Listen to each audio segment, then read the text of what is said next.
Hi there, how are you? This is Loise. Welcome back to my channel. Today, if this is your first time here, thank you very much. You're welcome. Please hit that subscribe button and please turn on your notifications just so that you're not missing out on our many videos. For my usual followers, oh, thank you so much. I cannot tell you just how much I appreciate your support. Today, I want to talk about the Education Credential Assessment, ECA, and a little disclaimer there. The information that I'm giving today is just for your information purposes. This is in no way legal advice. Should you need legal advice or professional help, please reach out to me by email and book a consultation. Okay? All right. You may have been asked to present an ECA, or you've heard the term ECA being thrown around and you don't know what an ECA is. An ECA, according to Immigration Canada, for the purpose of Immigration Canada, is Education Credential Assessment. And an ECA is usually required for most of the economic classes of immigration.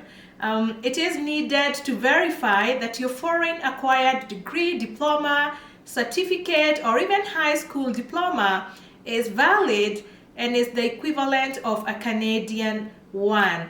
So when you're getting an ECA, I believe there are 3 types of ECAs out there. So make sure you specify that you want an ECA for the purposes of Canadian immigration. Okay?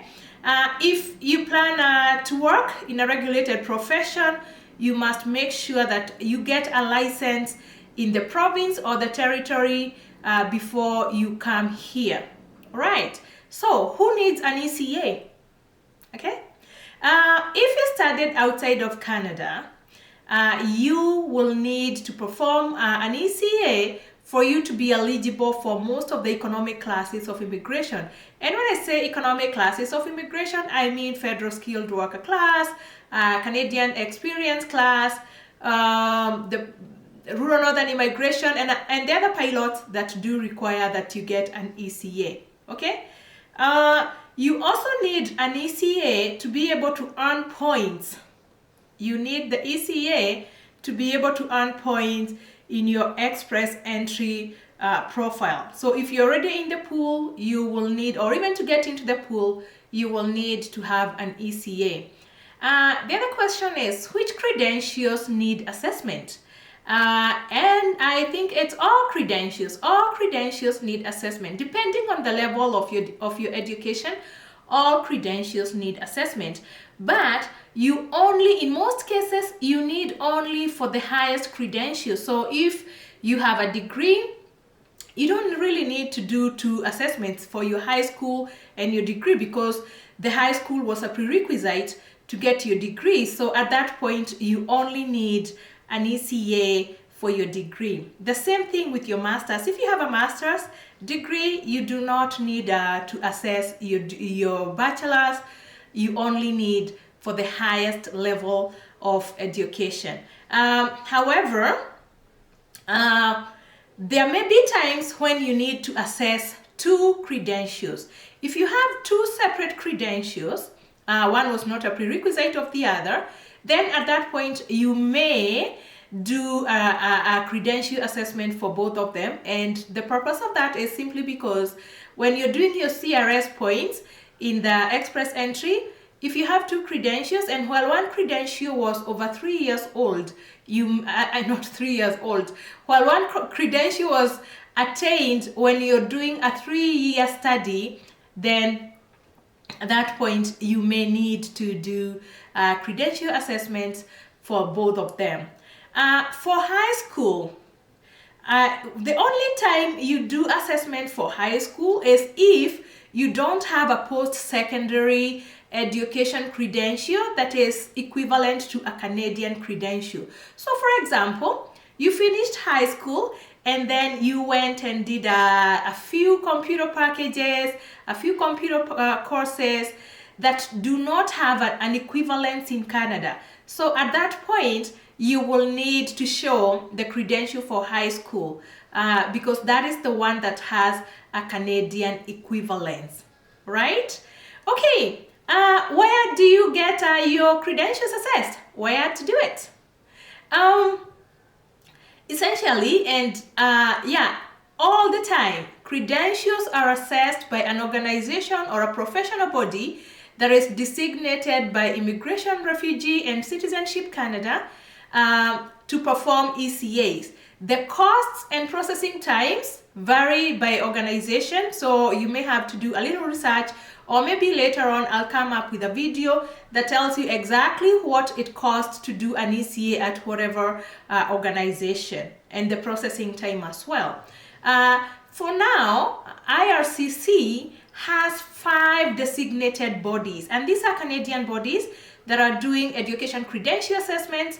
The first one is the Comparative Education Service by University of Toronto School of Continuing Studies. The second one is International Credential Assessment Service Canada. The third one is World Education Services. This is the most popular with my clients and many people from Kenya.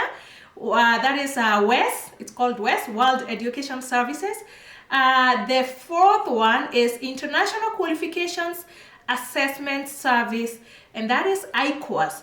And IQAS, for now, I think they had some backlogs at some point, so I understand that their services have been suspended until May 2020, so they're not processing any more credential assessments during this suspension period. However, if your credential was assessed by IQAS, it is still valid, and I believe they'll be accepting more applications after this suspension period.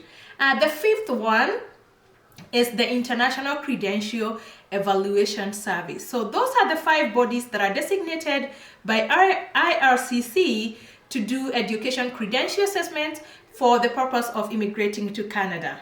All right.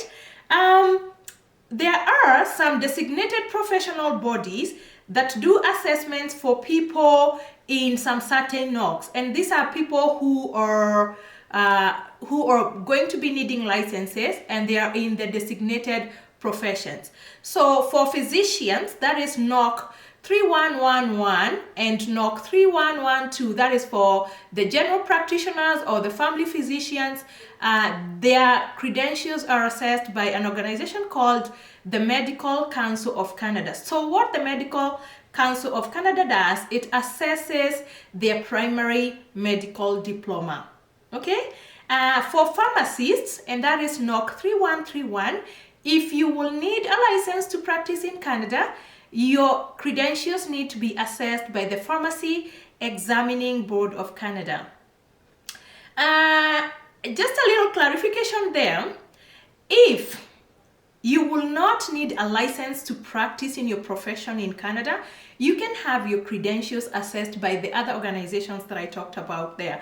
The reason you go to these designated professional bodies is only when you know that you will require a license to practice here in Canada. So for example, you are a pharmacist and you want to come to Canada and practice as a pharmacist, then at that point you will need a license and you need to use the designated professional bodies.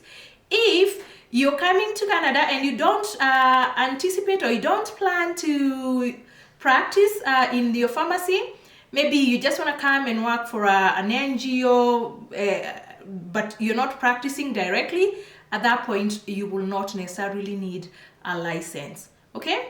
One thing that you should always be cautious about is the validity of that ECA. Everything has a validity period, and an ECA is valid for 5 years.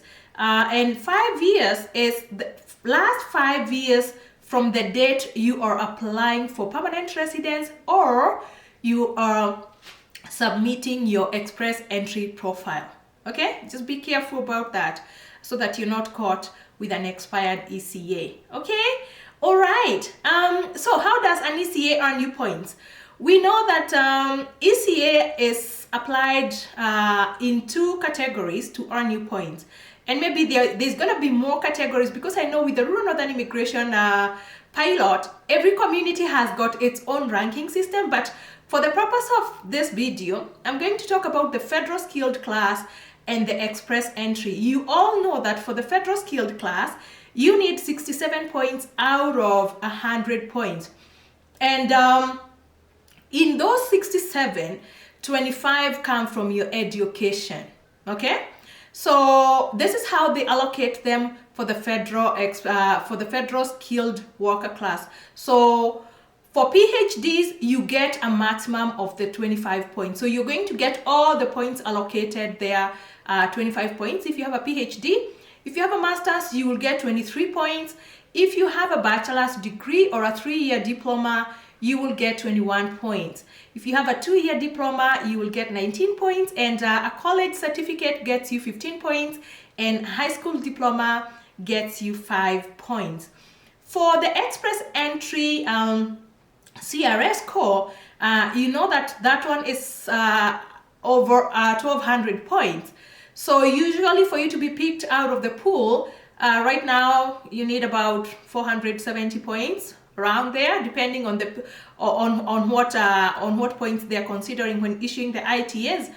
But your education, the ECA, is going to be ranked as follows. If you're a single person, the maximum points you will get out of your education is 150, and that is for PhD. So if you have a PhD, you'll get the full 150 points.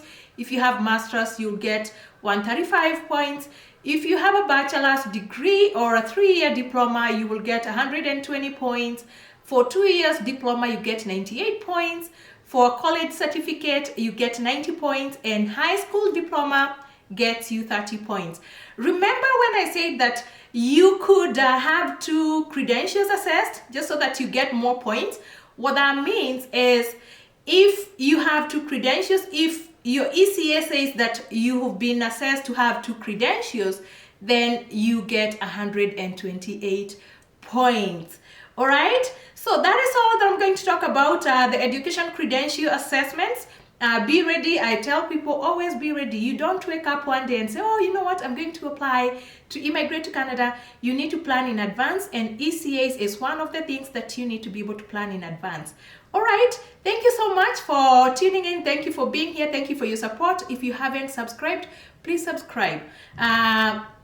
If you think this video is useful, please share it with somebody. Okay, thank you so much. Have a good day, have a good night, and see you at my next video. Bye now.